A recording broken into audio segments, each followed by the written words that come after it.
and welcome back to Studio Tamera, the mystical paintress. Today we are out on my back deck.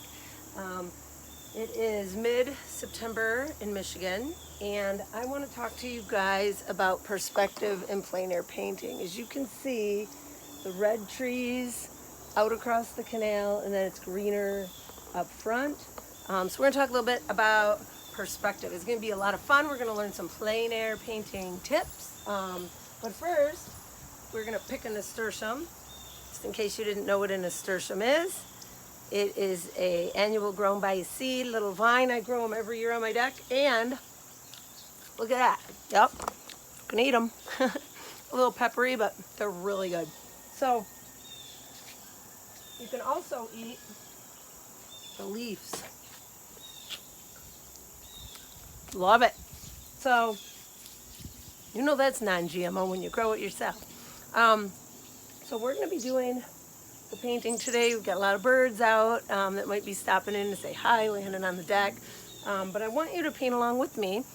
And I'm going to send a shout out today to all the people just learning plein air painting, because it's a lot of fun. Outdoor Magazine terms it as the new golf for the retired folks. So it's really cool that Outdoor Painter dubbed it that. And yeah, it's a lot of fun. So it's very relaxing, and really anybody can paint. It's just learning step by step. So I'm going to bring you up, show you the palette in case you're not familiar with plein air painting. What I have right here, this is a Soltech easel. It keeps my paints and my brushes. This is my palette. I know it's a little messy, but these are the same colors every time. I have white and black, purple, alizarin, cad red, orange, yellow, cad yellow light, cad yellow, ochre, sap green, cobalt blue, and I'm missing I've got burnt umber and burnt sienna, but I'm missing my burnt umber. So luckily in a Soltech you can carry your paints right along with you. So here's burnt sienna, we're looking for umber, and you just put it right on your palette. I am pretty soon going to start, oops, blooper reel, take two, just kidding. I will be starting pretty soon to do some, I've had a lot of requests for classes, so I will be teaching some plein air classes, kind of just waiting for this whole COVID thing to calm down. It's really screwed things up for everybody, so I always put my paints in the same place on my palette. That way your muscle memory or nerve memory can recall exactly where it is, and it becomes like second nature to mix colors. You don't have to look around and try and guess where they are. Sometimes these paints hurt your fingers to open them. So, okay, so that's everything. I don't have white with me out here. It is in my plein air bag, but I went plein air painting with the Michigan Plein Air Painters yesterday, and my bag is out in my Jeep. So we're gonna just wing it. Should be fine. All right. So I'm gonna just use a couple brushes. Get out a couple brushes. A viewfinder. A viewfinder is a really great tool. They look like this, and I put black and white paint on mine, but they come gray, so that they're kind of neutral. But I put black and white for values, so that when you hold them up, you can compare the values. So this is plastic, and I don't have to worry about like if it gets wet or rain or snow, because you're outside and you know all of the different elements and conditions. Yeah, so here we go. Are you guys ready to paint? This is gonna be so fun. Okay, so first thing is I am gonna take off my way cool Hollywood sunglasses because it is an overcast day today.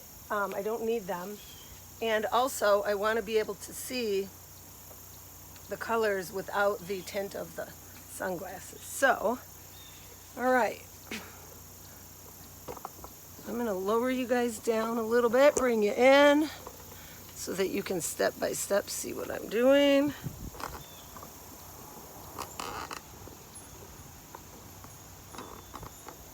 Okay, there we go. Very good. Okay, so the first thing that I would do is you want your board up high because you don't want to get in the habit of having bad posture while you're painting. The second thing, I always put my brush in the Gamsol or the odorless mineral spirits, and then, which are right here. And then you never want your horizon line in the middle. Just in case any of you out there, this is your first video, I wrote a book called Plein Air Tips and Tales. And I grabbed the book. Here it is. Plein Air Painting, Tips and Tales, Memoirs of a Michigan Plein Air Painter. So this book is about 12 years of plein air painting, a little bit of studio knowledge in here, lots of step-by-step, lots of pictures. I'm a visual learner, I'm an artist, so there are lots and lots of pictures in here. So, you know, if you want to learn plein air painting and you like books, I love books. I like to have something I can read and have a cup of tea on a Sunday. Then, you know, it's out there. It's on Amazon. You can also email me. I have a couple copies. And so there we go. There's the book.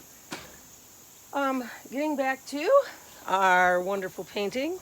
We do have quite a few blue jays, and they are a bit vocal. So we may be contending with them as well today. So I want to bring you guys right up to the canvas so you can see what I'm doing, and meanwhile I will tell you which colors I'm using. So, okay. So this is a Mandervilla vine behind you, by the way. It's quite lovely.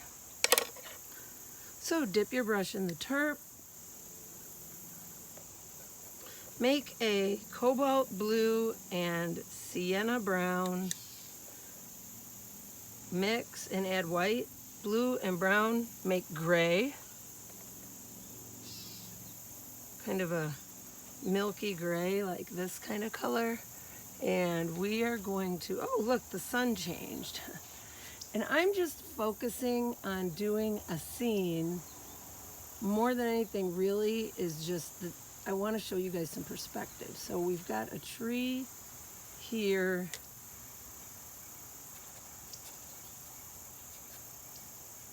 And I'm just using that gray and diluting it down to just kind of suggest, you don't want hard edges. So just to kind of suggest some of this greenery out here. And so I have this nice kind of gray, and I'm just kind of doing like a ghost background. Now, the nice thing about oil painting, if you don't like something, you can dip your rag in turp and wipe it right off, and it'll come right off. Just like that, okay? Just wanted to show you that. And the reason that I'm doing this is I need to anchor the painting. I need to figure out what would work best. I did not plan this. I just woke up this morning and said, wow, look at the red. That'd be cool to share with everybody. So, all right, so that is your trees in the background. Then we have, so I'm gonna add a little more cobalt blue and a hint of sap green to that gray mixture. Just a touch. And it's gonna become a little, let me show it to you. See how it's a little browner. A little browner. And we're just working on perspective. I'm not even trying to get a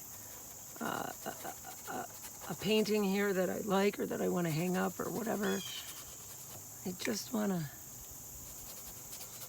work on some perspective. So I'm using my brush sideways, pulling this down and just kind of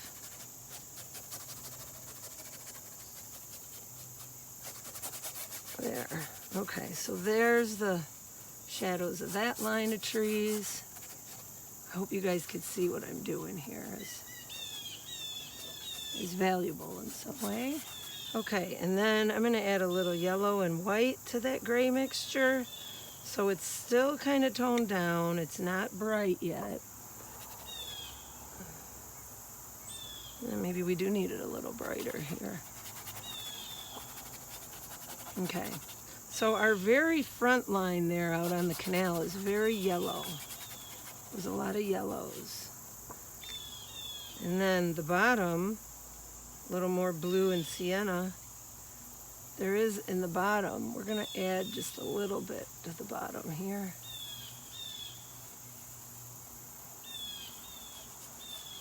Just a little to anchor it.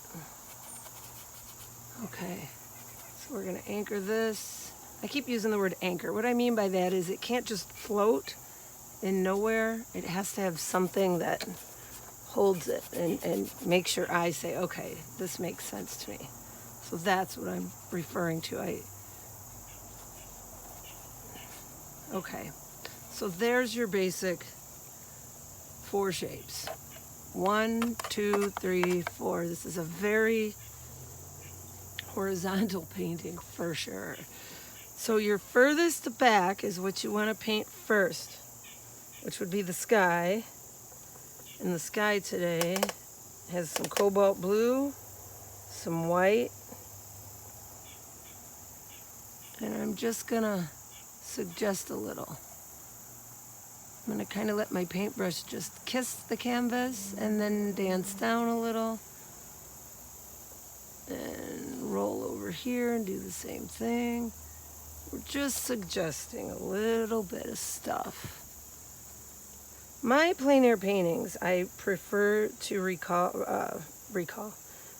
to them as studies, because I'm studying what's around me. I'm not so much concentrating on, you know, is this perfect for the next show? Am I going to be a winner? Is this going to get into Oil Painters of America? You know, will Plein Air magazine like this? I don't care about any of that. I don't care about it.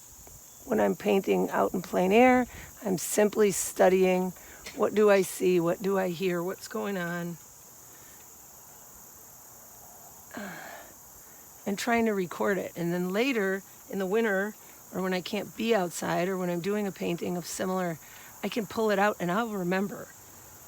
When you're plein air painting, boy, you are in direct contact with nature. And you'll remember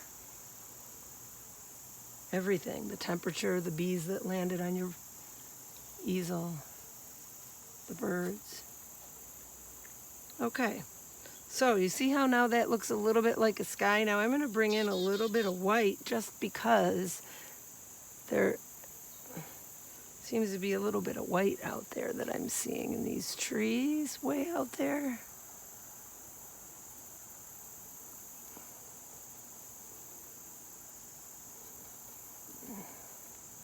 Just a little. Little here, little there.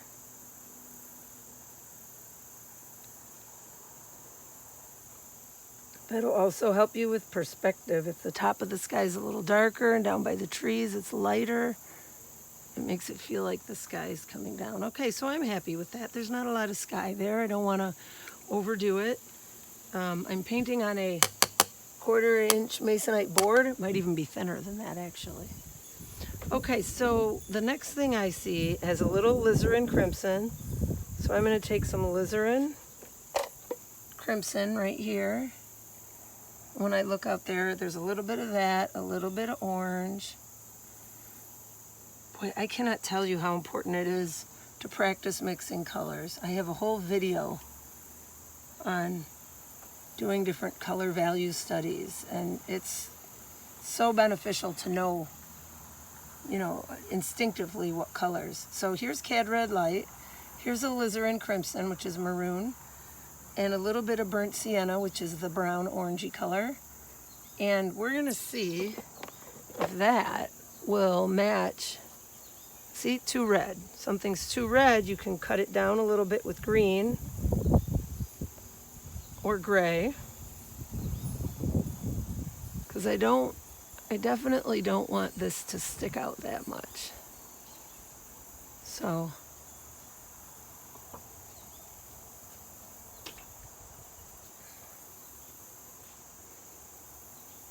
that feels like too much.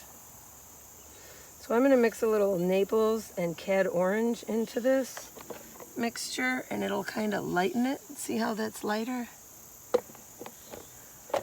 And then just really lightly touch this in here. I don't want to wipe out what I did, because you don't want to wipe. As soon as you wipe things and you blend them all together, then they lose their power. You lose your fresh brush stroke, and it doesn't look good anymore. So I'm just, right now I'm trying to figure out how this all goes in here.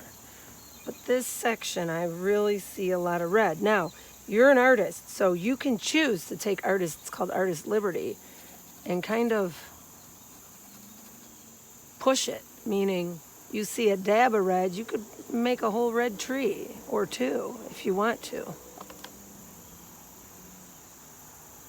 The tops of the distant trees are going to always be soft, so there's no hard, sharp lines out there, okay? Just wasn't sure if you guys knew that, so. Okay, so I'm okay with that being that red. And then this one over here has a little red, but I'm going to add a little more alizarin. When I squint, that tree does stand out some, but it won't look right in the painting. This is another thing we learn as we paint. 15 years I've been doing plein air painting, and you pick up a few things. So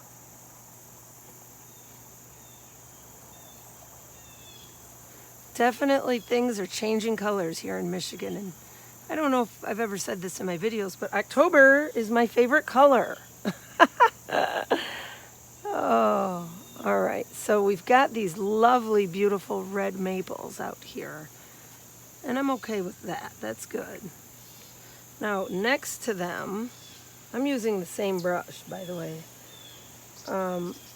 Next to them, there's a little bit of a green, a little bit of ultramarine blue, and a little bit of sap green, and a little bit of Naples, and a little dab of purple. I think we need more green. Okay.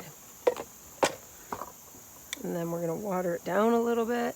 And when I squint way out there in the distance, there are some dark spots I see. That's too dark maybe. Okay, we can lighten it. I don't want it too green. Okay. See, so painting is also a series of problem solving. It's pretty cool.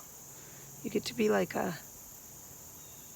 investigator, problem solver, trying to figure out how to solve that next problem. Okay, there's some dark here, a little dark there. This is all pretty light. There is a little dark here. So then you just take your time and look up and, okay, what's there? What's here? Go through and take your time. Just like if you were meditating or daydreaming. It takes a long time to be able to actually paint and talk at the same time, because it's so meditative. But I was a public school teacher for 25 years, so it's kind of natural for me to explain what I'm doing while I'm doing it. Oh, we have an angry chipmunk. He's stealing the show from us. Chippy. Listen here, Chippy. Okay. So I think I'm okay with this. Yeah.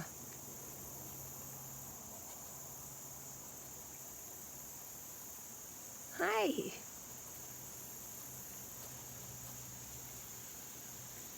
I've got a chipmunk here on the back deck. I call him Stretch because he comes and he puts so many peanuts in his mouth. He stretches his cheeks. He looks so silly.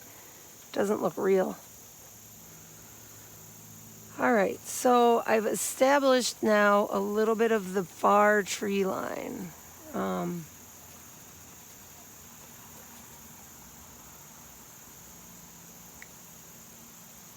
when I squint, it's still darkest back there.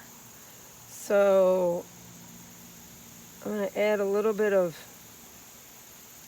cad yellow, but make it a little brighter. A little cad yellow to that green pile we mixed. And you might want to start adding Naples now, because everything's starting to get what we call tired. Plein Air painters call this time of year where we have tired greens. And the far trees just kind of fuzz into our... There we go. So in the spring, you've got these bright, powerful neon kind of greens, and then in the summer, they're lush green. And then by autumn, which I feel it's autumn right now, they become what we call tired. I kind of look at seasons through a painter's eye. Like May, June, July is summer. August, September, October is autumn. November, December, January is winter. February, March, April, spring. And then May, June, July again is summer. So we're like in the middle of autumn, kind of, if you're following my crazy description. Lots of mushrooms are out and about in the woods right now, and I found something called a peace pipe, or a Indian pipe. You know what? I've got one here. Because we're going to do a still life later with a peace pipe and some mushrooms. Peace pipe. It's called a ghost pipe, or they call them Indian pipe. It's a flower. It's a flower that actually grows off the roots of another tree, and it has no chlorophyll, so it's completely white and pink. It's a parasitic plant, like a parasite grows off the roots of another. But anyway, it's supposed to be extremely medicinal. See how it kind of looks like a little pipe? And I saw them growing out of the ground like this, many of them, and I didn't want to take them all. But I do want to do a still life with some of these. We're going to do that video next. Some mushrooms and some, that'll be fun. Wanted to share that with you. Maybe you could Google it. Go online and Google it.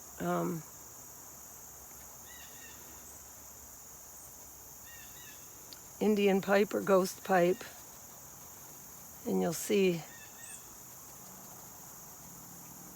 even though they say that it's edible, I don't like to eat anything that's in the woods. Maybe it's because growing up I was always told never to do that by my dad. I don't know. Now, see how we are establishing a real soft, nice, far tree line. It's very soft, believable that it's far away. A little bit of red in there, a little bit of greens. If you're painting along with me and you start to get frustrated because you feel like I'm ahead of you, just pause it. Take your time, rewind it. That's the beautiful thing about a video. Don't get frustrated. Just enjoy the process. If yours looks different, that's good. That's what you want. You want your own style to come through, your own personal look, right? So then just play a little. You don't want to overdo too much painting because you don't want it to start to get to mud. But I'm happy with that. That looks like the far tree line. So that's way far back in the distance, right? Then we come closer, and as we come closer, it becomes more, things come more into focus. A better way to say it. So I'm going to mix some burnt sienna and ultramarine blue. Make a really dark here, because we've got in here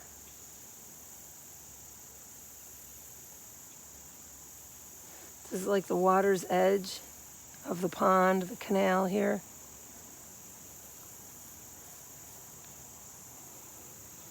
And then we've got some swamp stuff, floating green, I don't know what it's called, algae. We call it pond scum in the painting group. And so what I'm doing is just squinting and looking at colors and shapes. I'm not saying, oh, how do I paint a tree? How do I paint a rock? How do I paint this? It's not a tree or a rock. It's a shape and a color. A shape and a color. I see a dark shape here.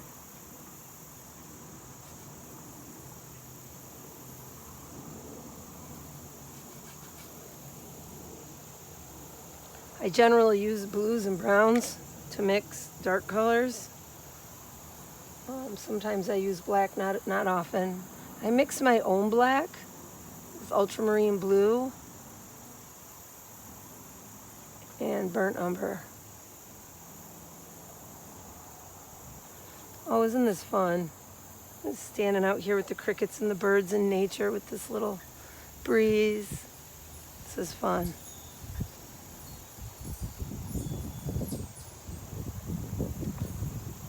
Can't think of any place in the world I'd rather be right this minute than right here.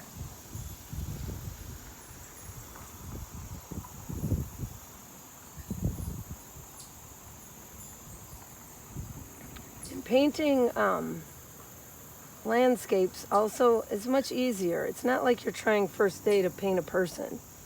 A person, boy, people know. You get one hair on the eyebrow wrong, people know it. So though that's a little bit more of an exact science, I also do portraits of dogs and people. And all that's in my book too. And you will too. If you're just starting out, if you're already a painter, you probably have already tried it. It's fun. It's challenging. Some are easier than others, just like anything. Just like cooking, some recipes are a piece of cake. They turn out great, and some are a terrible disaster. Okay, so there's my pond scum. Does it sort of look like pond scum to you? Well, that's what it is. Okay, and then when I squint behind, I'm going to use a little bit of burnt umber and a little bit, very little bit of blue. I want a gray, but I want kind of a dark gray on the brown side. And I'm kind of just going to really lightly, I don't want blue. Oops.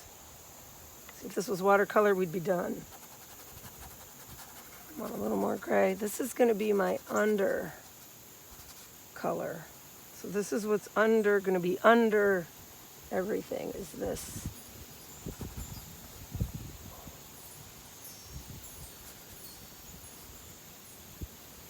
Because when I squint,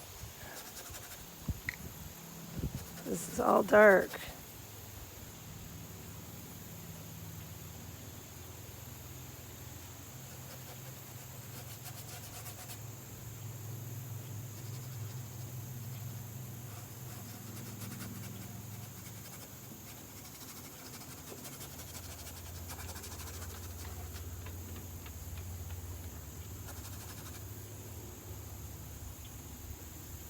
So I'm putting this undercolor in here. It's going to go under all of these bushes. And that way when we put the bushes on, you're going to see, but this layer has to be very thin. Water it down very thin, almost like a wash, because it's going to be underneath.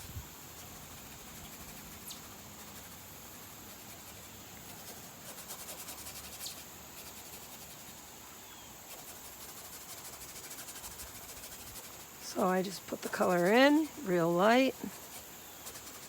If it's too thick later, you can always use your, I'll show you what you can do. If you went too thick, take a dry towel and watch this. You can just very lightly, see, it's still there. The colors, the tone, the undertone color is still there. It's just not thick. and it's easier to paint on top of now. But without something dark underneath, the light won't look light. You have to make something lighter, put dark next to it. To make it darker, put light next to it. It's a well-known secret in the art world.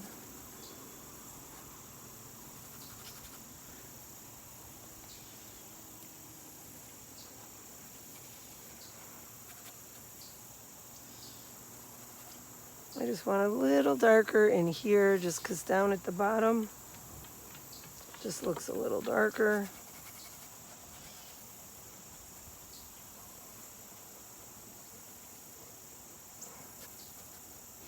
Doesn't matter if it covers up this stuff. Doesn't matter at all.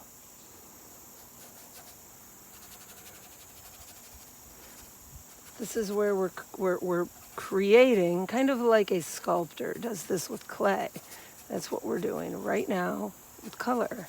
We're creating a 3D image. So, well, that's my blue heron squawking out there. He might fly by while we're painting this. Okay, so, okay, you guys can see. It's hard for me to know. So the next thing when I squint, I see several different little colors in the foreground. So I'm going to use yellow ochre, which is this color, and Naples yellow, and a little bit of white, and we're going to see what this color does. Okay, see that?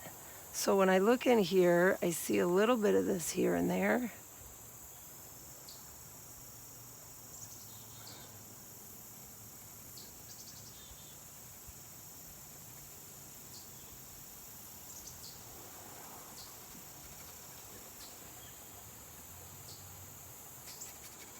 So I'm just very lightly touching this. Because there's a little yellow ochre in there. It might be a tad bit darker. So you can add a little burnt sienna, make it a little darker.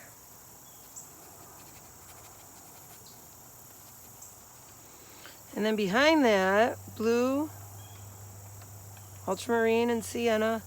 Behind that again, there's a little dark. So we're going to put a little more dark here and there in this. Maybe not that dark.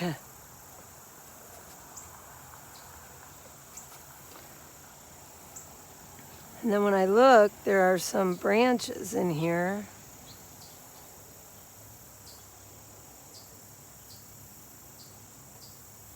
There's my blue jay. Hi, buddy.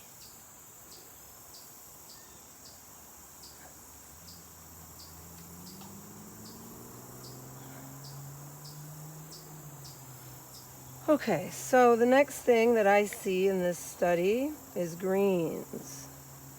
I see some greens here. Got to decide how green you want them. It's the end of summer, so I'm going to mix a little bit of ochre, a little bit of white, and touch it and see. Yeah, that's pretty good. That's kind of what I see actually out there. So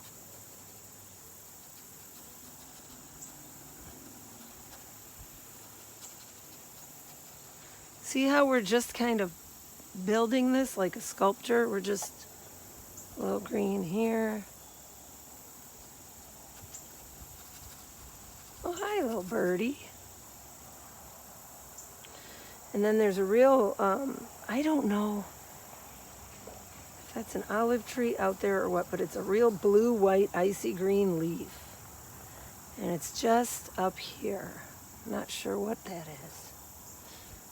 So add a little cobalt and white to your green mixture, cobalt blue. Just suggest a little bit of it here and there, like that. And then you just keep working your darks and your lights. Darks and your lights. Darks and your lights. This is dark. Dark.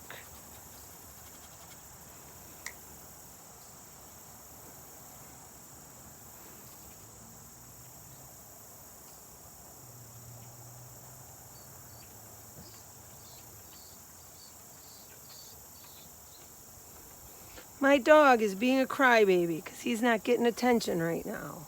No crybaby, Ra. We'll walk later. Crybaby. Okay.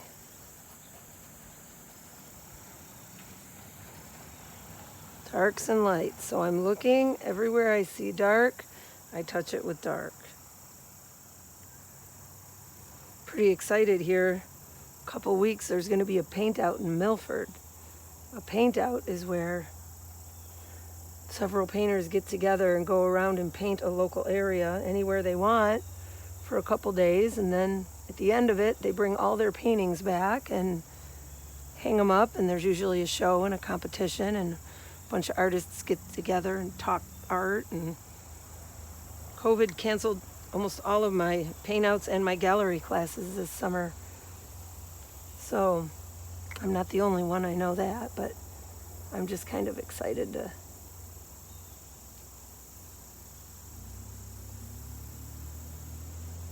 have a paint out coming.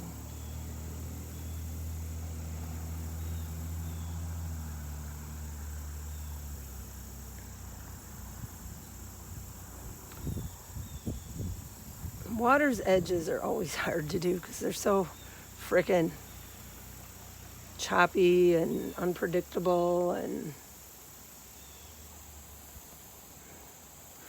all right, that might be enough dark. I was just seeing more dark, and I'm not sure if it's an illusion because it's kind of overcast that it's that dark. I'm not sure.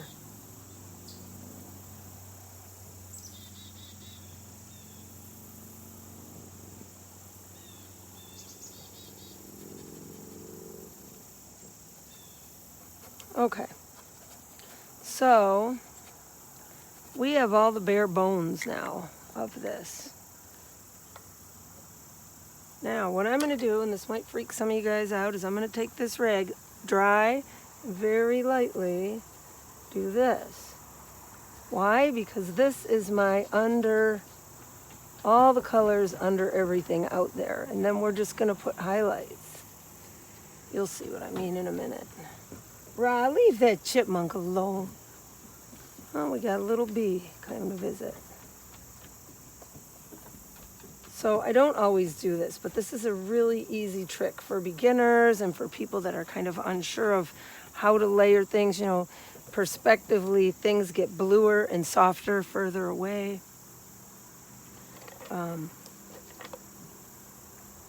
All right, and then the top of these out here is kind of like the soft peachy, mapley, not really green, kind of this color.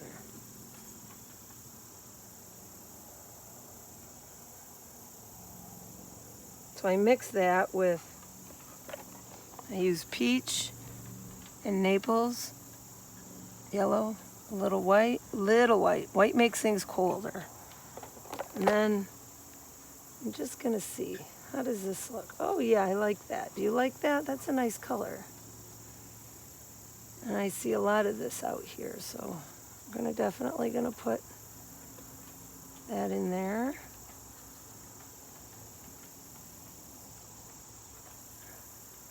See now how we're starting to layer this? And it's got layers instead of just, oh, I just see green and it's all green. It's a little bit easier this time of year because the leaves are changing. It's a little easier to see.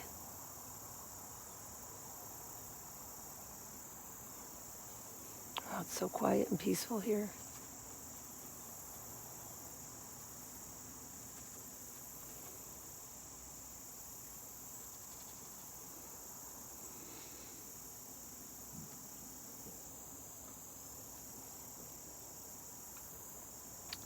And there's the sun to change our whole painting for us, of course. That's a given. That happens quite a bit to me.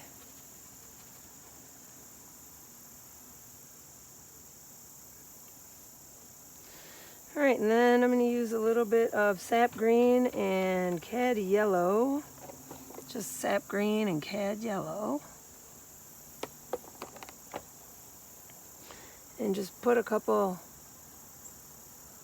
leaves, suggest in here.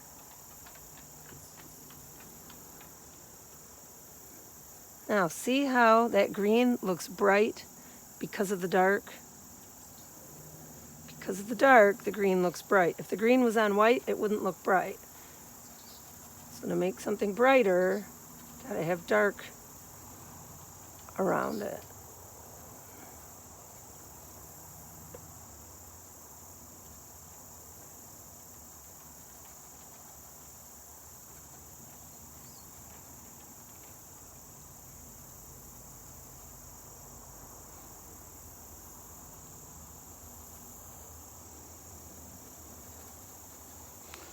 And then the broken colors underneath kind of suggest all the stuff that you've got underneath, right? You go back in, get your dark a little here and there, and you just kind of touch things and suggest things very light. Hey bee, I'm not a flower. I don't need any bees right now, I'm busy. Bee? Busy bee. All right. And there's a little darker area here.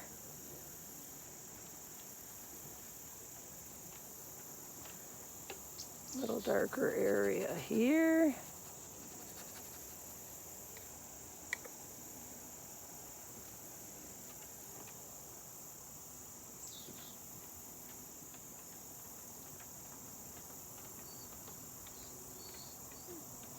Put a little bit more of that icy color because it kind of breaks that orangey, peachy top up over here somewhat. And now here's the tricky part, is pulling it all together. So I'm going to mix a little bit more of my green and yellow color.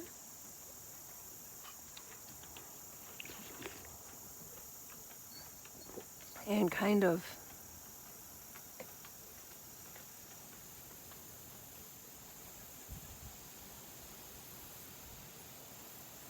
just look out and let my brush dance a little bit, right? Let the brush dance a little bit. Isn't this fun? This is fun. Now I'm going to add a little bit of yellow ochre because it is the season to be golden. It's almost my favorite color, October.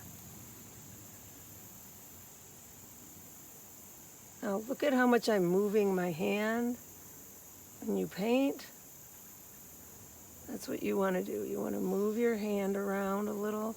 Let the brush be free, like that. And it's funny because sometimes people say, well, mine doesn't look like yours. That's okay. I'm sure it looks fantastic like yours. And if not, and it's not doing what you want, you just got to keep practicing. I mean, this stuff doesn't just like you want to play the piano. You don't sit down and play the piano like a professional, you know, like Beethoven.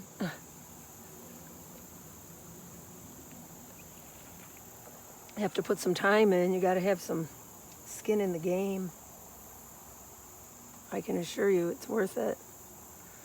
Putting time into plein air painting is nothing but joy. So the plants hanging over in the front here have a little bit of orange in them. So I'm going to mix a little bit of orange in, little yellow, little Naples. And let's see how this one's going to look. I don't know. We'll see. Yeah, that's okay, I guess.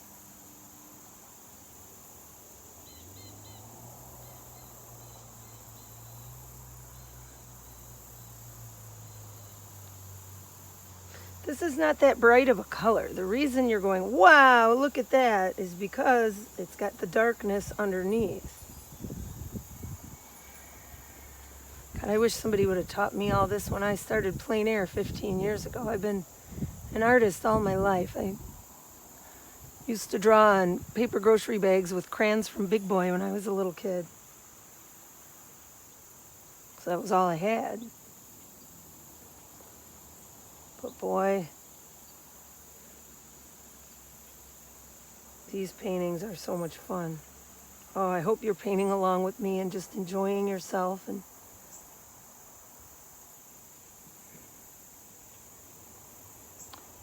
so notice the edges are a little sharper and they're real soft in the distance. Real soft muted colors, and then we get more darks, sharper stuff. There is a little green in here. Very little. Rah, no cry, buddy. We'll go down to the beach in a little bit. That's my dog. He's not real happy about me painting. He wants me to play with him.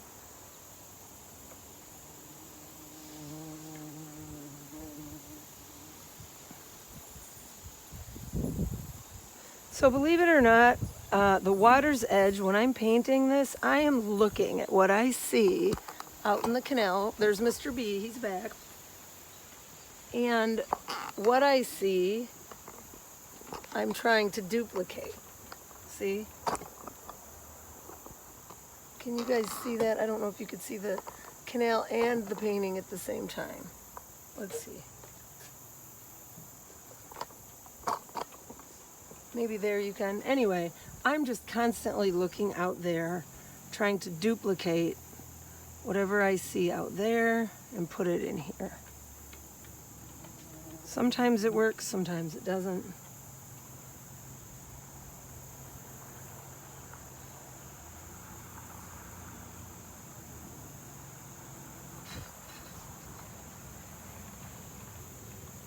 I think it's really cool during COVID that we have all the technology that we have so people can do online classes and step-by-step video and all this stuff.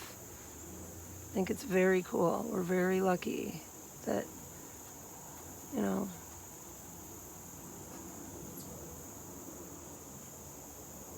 Okay, so this is starting now to look a little more like, oh yeah, that might just be a wetland. I went through the National Wildlife Service too, and this backyard is actually a backyard wildlife habitat. And in October, I will have my National Wildlife Rehabilitation license. I'll be legally a certified wildlife rehabilitator. So that's kind of cool and unique and stuff.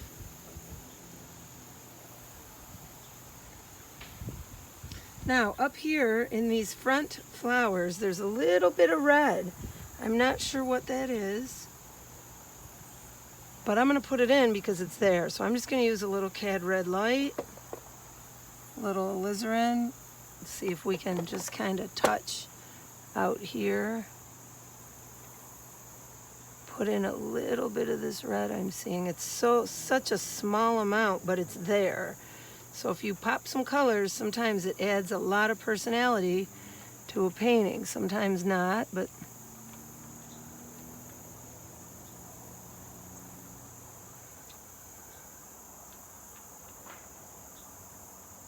I'm going to add a little yellow to it because it doesn't seem to. There we go.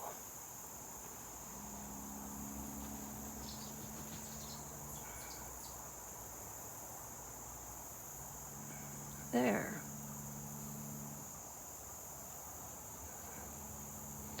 My dog's having a fit right now. He wants me to play with him. I don't want to put too much red. As a matter of fact, I think I'm going to dummy down some of it.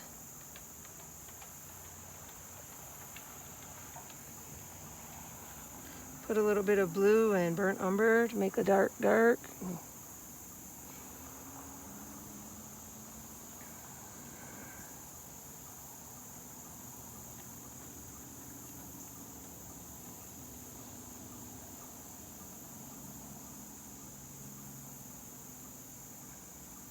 Okay, here's another thing I get asked a lot is, how do you know when you're done? Well, you don't want to paint a painting to the point where you're muddling it into mud. You want your strokes to look fresh. You're done when you have nothing left to say as the artist. When you look at the painting and you say, yeah, I'm pretty much done saying whatever I was trying to say, I'm done. Well, that's how you know when you're done. So if you're done at this point in your painting, you can stop. I want to do a couple more little things here because I'm looking out and seeing a little more bright stuff here at the water's edge. So, and if you're standing here too, you would, I'm sure, see it much differently than maybe you are from home.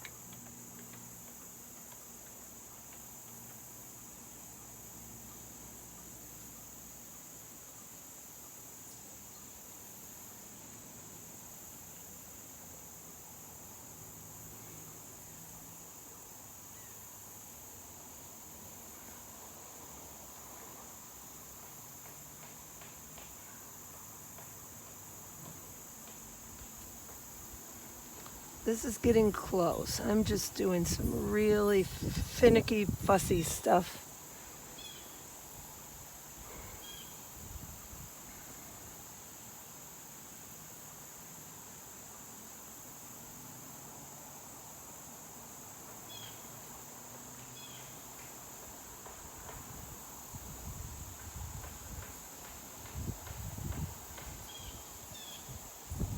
All right, and then what you also might want to do, just for fun, we've only used one brush this entire time. Isn't that incredible? You may want to get out a palette knife. Palette knives you have to practice with. But when I look out there, I see some dark black, so I'm going to mix blue and black, blue and brown to make black. And I see a couple little sticks. See? So you can suggest, you can also paint these in. I'm just showing you some techniques. If you want it shorter, wipe half of it off. I think I talk about this a little bit in my book too. So, you know, if you want to put a few, you know, and don't make them all standing up straight. Nature is very random. It's not predictable.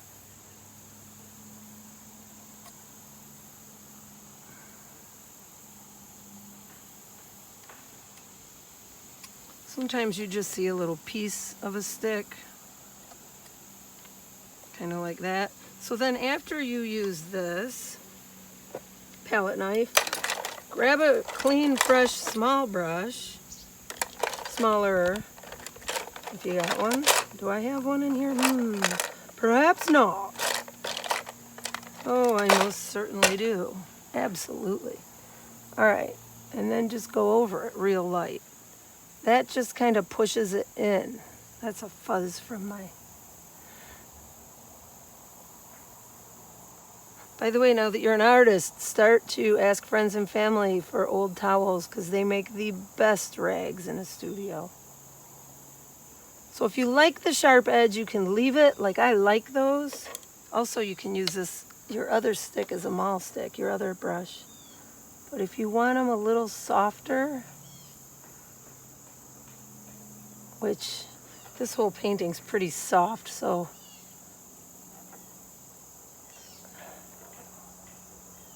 a little more believable, you can do that. And then finally, if you want to put a little bit of highlight, especially now you can see the sun came out, you know, mix a little green with some Naples or some cad yellow and white. That's an outstanding highlight. Let's do that. Then we're going to need a new brush because that is a very fussy color. It's got to be right. So I'm going to take a little bit of cadmium yellow right here and a little bit of white and mix it. It makes the lightest, brightest yellow. It's just a fantastic highlight color. And you don't want to put highlights everywhere, then you don't have highlights anymore. So I'm going to squint, and when I squint and look out there, I see, you know, now that's a little bit too thick. I see a little bit of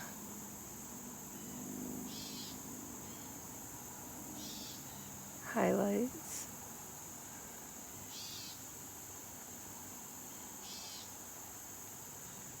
Notice how I'm using my fingers? I'm a finger painter. Huh. Sorry. I know some people freak out when I do that and they're like, oh my God, what are you doing? But I see a little bit of highlights in here. Here and there, the sun's catching a little. Well, hi, Mr. Blue Jay. Hi. And Mr. Bee. This bumblebee thinks all these colors are flowers. We have a little Chippy. Hi, Chippy. See Stretch? You guys see him? He's pretty friendly. Yeah, there he goes. He took off. Okay. So back to our little painting. It's starting now, I think.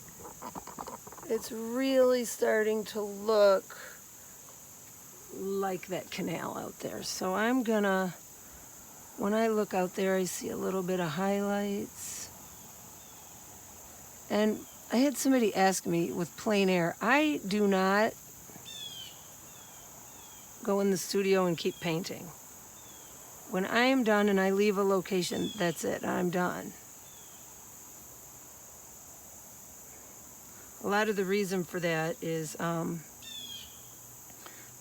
I've really screwed paintings up when I took them home and worked on them, because you lose all that fresh everything that you had when you were on location.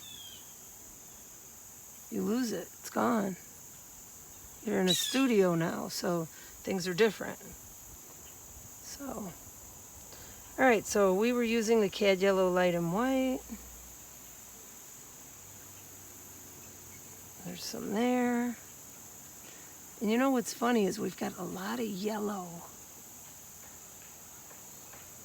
Got a lot of yellow in this too. Paint is not moving the way I want it to. It's kind of kind of frustrating me. It's just not moving the way I want it to. I'm not sure why.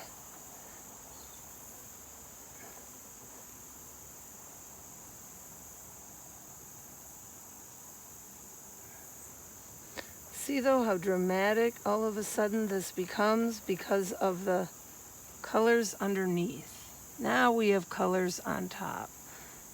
The thing is, now we're almost to the point where we're doing what's called chasing the light, and you don't want to do that, because when we started painting we had no light.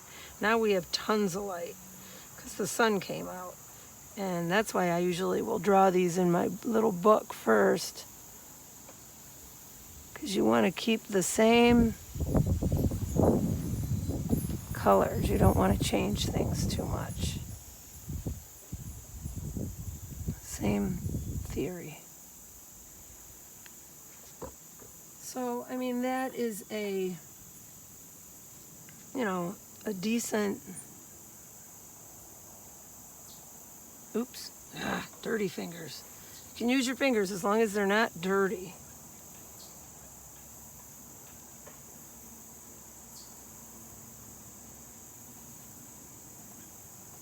There we go. Now we're going to go out and put our little bits here and there in the distance that are just starting to come in for fall. And you'll be able to see them in a minute, because I'm going to back up and show you. But this would be a study. I would never enter this in a show. You know, if it were a showpiece, they'd usually take a lot longer in the studio. And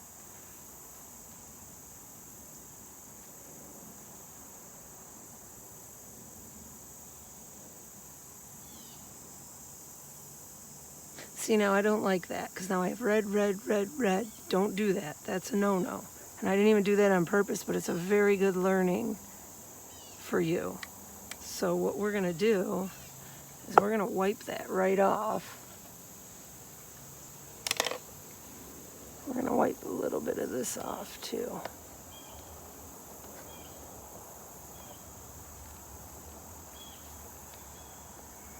Okay. And that just can't be red there. It just don't look right. Just does not look correct. So we're going to add a little darker green with a little ochre. And we're going to kind of push it back in there. Keep it fluffy, keep it happy, but just push it back a little. There we go.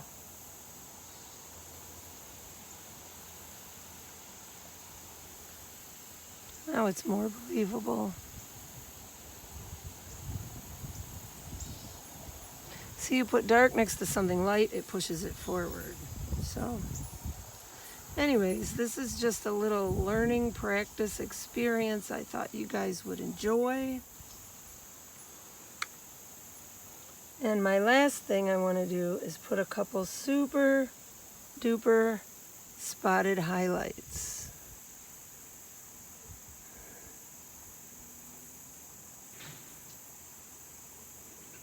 Just a couple here and there. Just a couple. Just to make your eye interested in looking at this. You know, I've gotten to the point in life anymore with art, I don't even like things photographic. I like them better when they're kind of, not abstract, but artistic. So, yeah, so I'm happy with that. Now, what I'll do, you know what, this is a little globby for me. I look when I'm done with a painting, and if anything draws my eye too directly to that spot, generally that means it's probably got to be softened a little. So, there we go. That's better. Okay. There.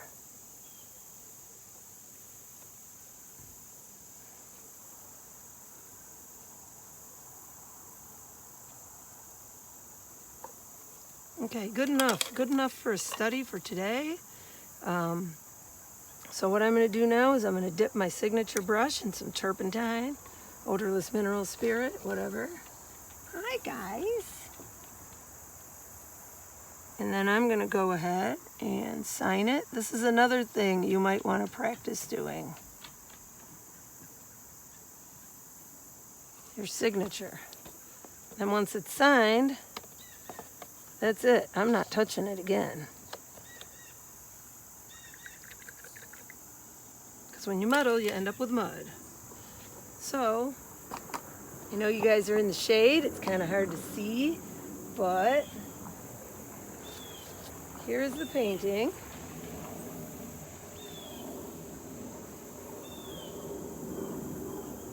Of the canal. So I'm going to bring you guys out where you can see it a little better. I'm going to actually move my easel out of the way, but I don't want to break it down because I want to paint some more later. I want to bring you up where you can see.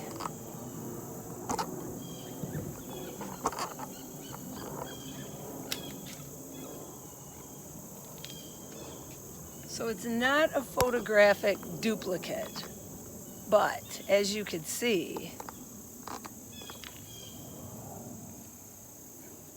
it was a fun little experience, and it's practice. And it can go in with my other paintings. And I use them as references. Oh my goodness, I don't know if you could see out there, but we have a whole school of turtles out on a rock out there. And a bunch more on a log out there. So here it is. Can you see it okay?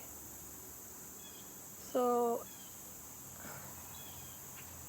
there are other things that when I look at it, I think I could have done, but you know, I'm happy with it. It's a fun little plein air study. So if you like my video, please hit. Sorry, I'm gonna get my shades in my book. If you liked my video, please hit like and subscribe. It's free. Thank you to all my Patreon followers. This is the book again. And here's the painting from today. It's on a little masonite. So thank you so much. Have a great day. Bye.